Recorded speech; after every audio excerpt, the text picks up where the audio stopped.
I think it's going to feel amazing. Like, even stepping on the pitch and seeing all of my Canadian teammates, I always forget. I'm like, oh my God, you're Canadian. Like, you're all Canadian. I'm surrounded by Canadians. Or like, I'm on the field. I'm like, I'm in Canada right now. It's such a funny experience, but I'm really excited to be in front of Canadian fans.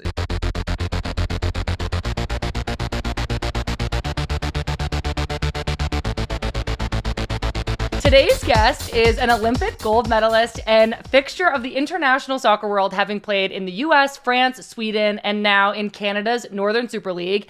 Everyone, please give a very warm welcome to Quinn, a pioneer on the field and off, and someone I have been hoping to chat with for my entire podcasting career. Quinn, thank you so much for being here. Thanks for having me, Sam. I am so excited to chat. So I know that you're starting your season with the Vancouver Rise of the Northern Super League after signing for the team in January. And for those of us whose geography is lacking, aka me, Vancouver's on the west coast of Canada, just north of Seattle, where you played in the NWSL for 6 seasons. Can you tell us a little bit about why the Pacific Northwest is such a great place to live and play? Yeah, I feel like the Pacific Northwest has always spoken to me. I mean, being from Toronto and growing up in the city, nature wasn't a huge part of my upbringing. Like, every once in a while, I'm sure on vacation, my family would go kind of to Northern Ontario and we'd get out into the wilderness. But it really just wasn't a part of my life. And so I think that's always kind of been my style of a little more of a hipster vibe, out in nature, all those things. And so when I was with the national team in 2015, we got the chance to live there for 6 months, and I really just fell in love with Vancouver as a city.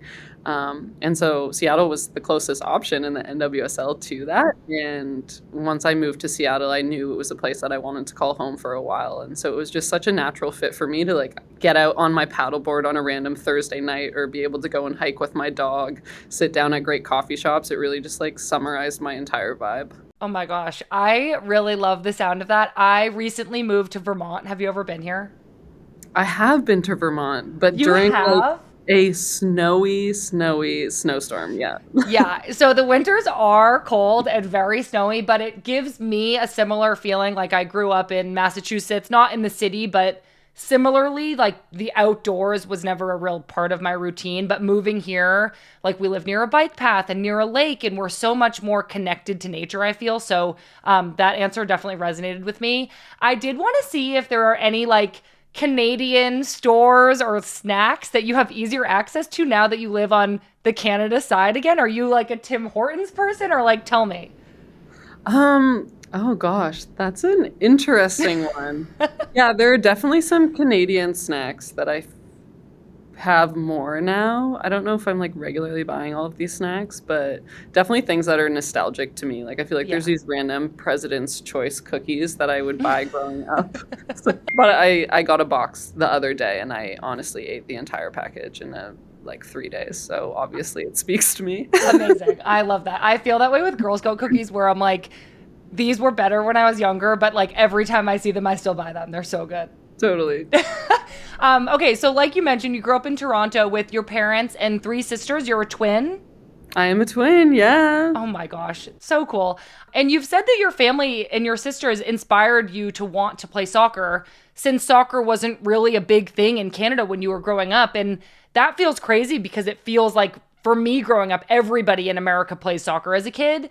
What do you think it was about soccer that really drew you in and appealed to you so much more than other sports? Yeah, it's kind of an interesting one because it wasn't something I was digesting a lot in media or watching on TV. We really didn't have access. Like, I tried watching the EPL on weekends and we didn't get any of the channels. And it wasn't something that I watched with my parents. Like, we were hockey all the time and a little bit of basketball too. But it was something that was around the neighborhood. Like, going out for recess, my friends and I always played soccer. We played actually in like these hockey pads that we had at our school, and they were made for ball hockey, but we only used them for soccer. So it was just like, it was a part of my neighborhood, but it wasn't a part of kind of beyond that. But I was hooked from such an early age. I never really like waned in the fact that it was my favorite sport. I was like 100% soccer throughout my whole entire childhood, and I don't really know why. I wonder, did you have any role models that were maybe playing for the Canadian national team, or not when you were that young? Yeah, I was lucky enough to be able to see the national team when they came into town. There was like a few games that would happen in Toronto, and I remember flipping through the paper and seeing the advertisement and asking my parents if we could get tickets. So those were the games that we were able to watch. But other than that, it wasn't like I was attending soccer games. We didn't even have a men's professional soccer team when I was growing up in Toronto. So there were definitely role models that I had on the national team. I was a national team super fan, of course. But it wasn't something that I was like easily accessible to me. Obviously, there was no social media. So it was just when they came to town and I was able to watch them. Yeah, it's so interesting. I mean, my gosh, it was another world before social media. So in many good ways, but it is incredible that we're able now to use social media in a good way, but it feels like we're living in a different planet. So I know as a teenager, you began competing on Canada's youth national teams, competing in international tournaments and championships. And then meanwhile, you began playing soccer at Duke. When you were just 18 in 2014, you were called up to the senior national team. Do you remember anything about getting that first official call up and maybe who you told first? Yeah, I remember I was in my freshman year dorm room when I received the call from the national team. And so the first thing I did was obviously call my parents and tell them. And I honestly, I don't think it even like sunk in. It was my number one goal growing up. There wasn't professional soccer to look up to. And so it wasn't that I wanted to be a professional soccer player when I was older. It was I wanted to be on the Canadian national team. And so that was just an unbelievable moment for me in getting that call up. And I definitely called my parents first thing after I got off the phone. Did they understand what was happening? Were they so excited? Yeah, they were so excited. I think it was like over my spring break, so I was supposed to fly home to Toronto, and they were just like, it was the only time that they were over the moon that they weren't going to get to see me. That's so cute. I love that. I know. I remember my first call up to the US national team came over text from a number that I didn't know, and the coordinator was basically just being like, can you come to practice? Because I was at UCLA and the team was training in LA, and he was like, can you come to practice tomorrow? And then like logistically I had to be like, yeah, but I need a car and I need to like skip class and like figure out how to get there. But obviously you never forget the first call, and it's such a dream and such a surreal moment. And then I know in 2016, you made your very first Olympic roster and you headed with the team down to Brazil. You've competed at 3 Olympics now, but do you have any memories from that first major international tournament and what it was like for you to be a young player at the Olympics? Yeah, I mean, Brazil was an insane tournament to be a part of. Just like the soccer culture in Brazil is obviously something that's completely unmatched. And so I remember our bronze medal game, and we were playing Brazil in front of 30,000 Brazilian fans, and just like listening to the anthem, you couldn't even hear your own thoughts. So it was just like it's still to this day one of the craziest experiences for me. But I think overall, just living the Olympic dream and getting to go into the village, I just soaked up every single moment. Like I thought it was the coolest thing ever. I mean, I still think it's really cool and a unique experience. But that one definitely has a special place in my heart, being the first and get to experience that for the first time. Definitely. Well, like you mentioned, you and the team went on to win bronze by beating out the home team, Brazil. And then in your next Olympics, the 2020 Tokyo Olympics, you and the team beat us in the semifinal. It was so sad for me, but you went on to the final, you beat Sweden, and you won gold medals at that tournament. And throughout that tournament and after, I specifically remember hearing about how close-knit your Canada team was. And I was wondering how you think those off-field relationships and kind of that team chemistry translated to your play on the field. Yeah, I think that's always been something that's been really unique with the Canadian national team, and I think it's been a huge benefit to us. I think when you look at it as well, there are some not as great realities of the fact that we have a smaller player pool. So the players that are coming in and out of camp, it doesn't change as often as with other national teams. And so I think the benefit is that we gain really great relationships. And as well, I've been on the national team with some players for 11 years now. And so we know each other so well just from the amount of experience we have playing together and growing up playing soccer together, which is an amazing thing. And so I think for us, that's been an X factor for our team, is that we're so close. We know we don't have as many resources as other national teams, so it's just like putting our head down at times and kind of trying to figure it out like that. Do you maybe have a story from that gold medal run that you think captures this feeling of closeness and team chemistry and the bond that you have? Anyone that has been at an Olympics or has gone through that tournament knows just how grueling it is.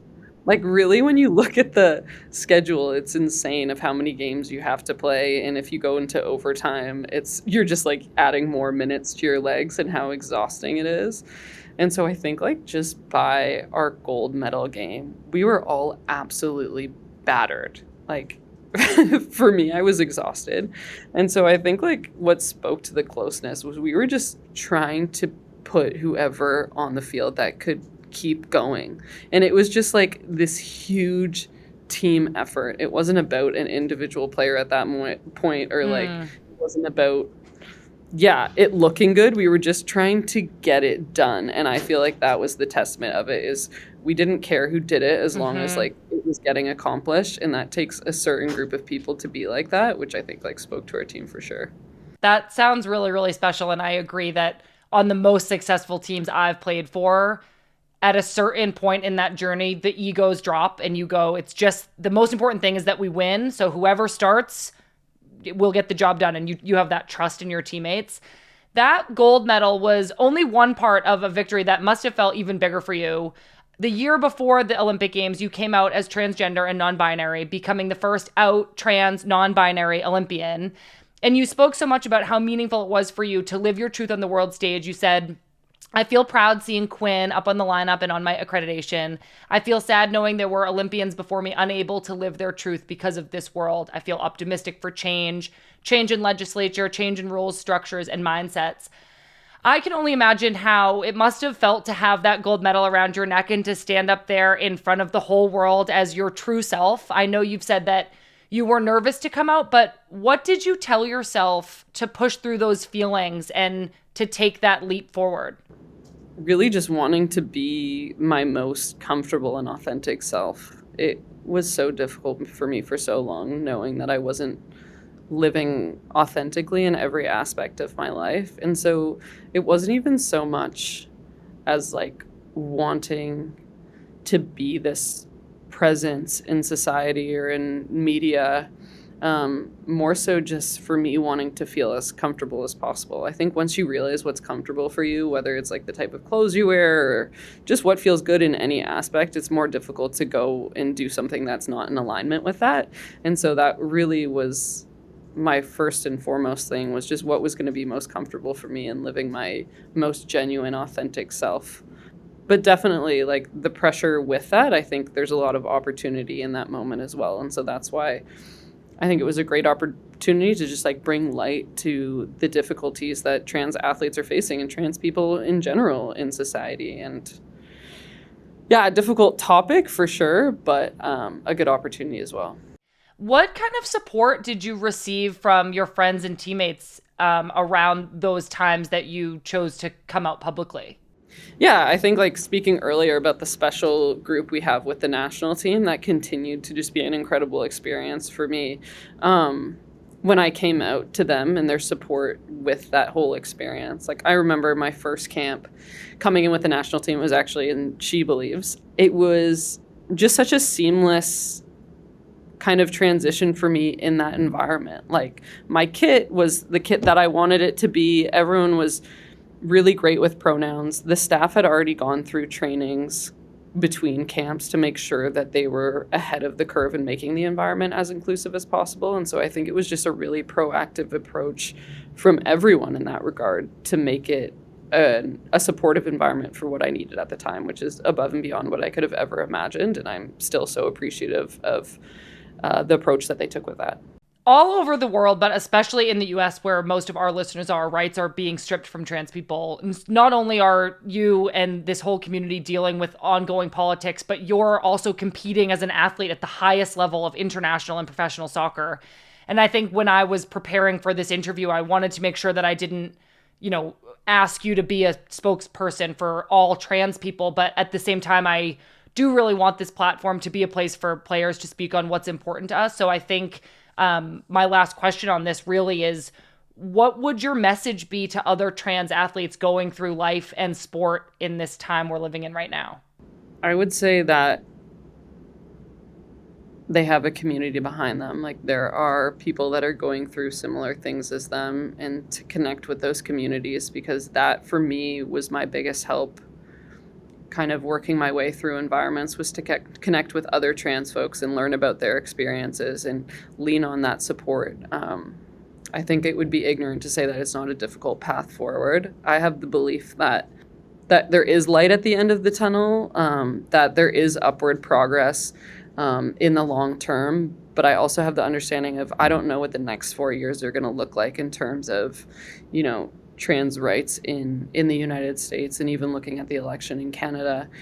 And I think it will be a difficult path, but to just find opportunities of joy, whether that's in sport, outside of sport, or in your community, and keep pushing forward and being your authentic self, because that's the only way that you can show up for yourself and for the community every day. Thank you so much for sharing that, Quinn. I know that our listeners will really appreciate hearing that, and I'm really grateful that you opened up like this on this podcast. I do want to pivot back to soccer in Canada and with the Northern Super League. That's the brand new top division pro soccer league that kicks off very soon. You have played in leagues all over the world, France, Sweden, and here in the NWSL for the Washington Spirit and the Seattle Reign. What were some of the early conversations that you were aware of around the Northern Super League, and how did you know that this was going to be something special? Yeah, I think it's always been a conversation on our national team. Like, it is just such a glaring gap in the Canadian soccer landscape, is the fact that we don't have a women's professional league. And I know when speaking to other national teams, they're often shocked to hear that we don't have one. And so it was such a huge gap for our team, and talking on the national team, that was something that we wanted to leave as a legacy, was we wanted to somehow put a professional league in place. Thankfully, Diana Matheson really actually, grabbed that opportunity and made it happen. I still don't know to today how she got it all together, but it's just a really great opportunity to grow the game in Canada, to grow the national team player pool, and to continue to, create more soccer opportunities across our country. And so I think, it's crazy how it's come together, but it's something that I'm very grateful is finally here. It's so cool to hear, this is kind of up against our previous conversation of soccer wasn't in the media when you were growing up. And so I guess I'm also curious, what does the emergence of this league say to you about the state of soccer in Canada, especially considering that you didn't really have that much exposure to it as a kid? I mean, I think it's always been there, right? Like, it's the most participated, I think, women's sport in Canada at the grassroots level. It just doesn't, for some reason, come to fruition in the professional environment. And so I think finally it's putting a place where soccer has been in this country for so long. Like, the popularity is there. There's just not kind of the solid professional league to go along with it. And so it's a really exciting opportunity for young Canadians in all of their hometowns to get to watch soccer on a weekly basis, like get to go to games and see professional athletes and hopefully become them one day. I think it's such a great opportunity to get kids into the environment and hopefully onto the field. What are you most excited about playing in Canada, your home country, playing in Vancouver? What excites you the most about the Northern Super League? I think it's connecting back to my Canadian roots. I honestly didn't think that this opportunity was going to happen in my career time. And so I think it's just such a great time to be able to play back in Toronto. I think it'll be a competitive match for my friends and family to come to and really connect with other parts of Canada. I'm excited to go to the East Coast, to Halifax, and just really experience the Canadian cities that I haven't been in for the past 10 years. It's such a nice thing to be home, for sure. That's so incredible. Well, I hope there's lots of, what were they, President's cookies in your future? President's Choice Cookies. President's Choice Cookies. So we've already mentioned this, but you're going to be playing for Vancouver Rise FC, which is owned by your former Canadian national team teammate, Christine Sinclair, and your former Seattle Reign teammate, Nikki Stanton. When you take the field for the first time in that very cool new kit and you look out into the stands full of Canadian soccer fans, what do you think that's going to feel like? I think it's going to feel amazing. Like, even stepping on the pitch and seeing all of my Canadian teammates, I always forget. I'm like, oh my God, you're Canadian. Like, you're all Canadian. I'm surrounded by Canadians. Or, like, I'm on the field. I'm like, I'm in Canada right now. It's such a funny experience. But I'm really excited to be in front of Canadian fans and to show them this new generation of soccer. It's just such an incredible opportunity. It'll be so much fun to do it with folks that I love and I know. So that's just an added bonus. Well, I'm excited for you. I really admire how you've led such an incredible career already. I love how you've followed not just where your talent leads you on the field, but also following your heart. And I love that you value being a complete person and not just a soccer player. So I want to know, before we let you go, if there are any big non-soccer goals you have for yourself this year. Non-soccer goals. That's a good one. I love hobbies. Like, I am a hobby person. I love to pick them up and drop them like it's my job. And I really want to learn how to sew. I want to be able to hem my own clothes to make a cute little crop top for myself. That's my goal this year. I love that idea. You must know Rosie White. Yeah, from Seattle. Rosie White just learned to sew. She taught herself. She bought a sewing machine. She is also, I feel like, a fun hobby girl. Like, oh my she loves gosh. a good hobby. She is. I have been picking up a few hobbies myself. I've been getting into pottery. Like throwing it on a wheel? It's hard. Are you able to do it? Did you take classes? I've taken a few classes, and I've talked about this in the podcast already. I've taken a few classes, and now this girl down the street has a production studio, and so I'm doing work trade where I like go in and mop the floors and stuff, and then I like get to practice for free. That's amazing. So that's my big new hobby. But you should definitely get into sewing. I think that is such a great idea. Yeah, we'll see how it goes. Okay. But I'm excited. Well, we'll check in with you about how that's going. I know that you have things to do and games to play, so thank you so much for taking the time to talk with me. I'm so grateful, and I can't wait to watch you and your teammates in the NSL. Sounds good. Thanks for having me, Sam. Thanks, Quinn. Thank you all so much for listening. I was really honored to have had Quinn on this show and to have them trust us to speak so openly about their journey and experiences. Quinn is an incredible player, and the league that they play in, as I mentioned at the top of the pod, the NSL in Canada, has officially kicked off. You can watch the Northern Super League games in the US on ESPN+.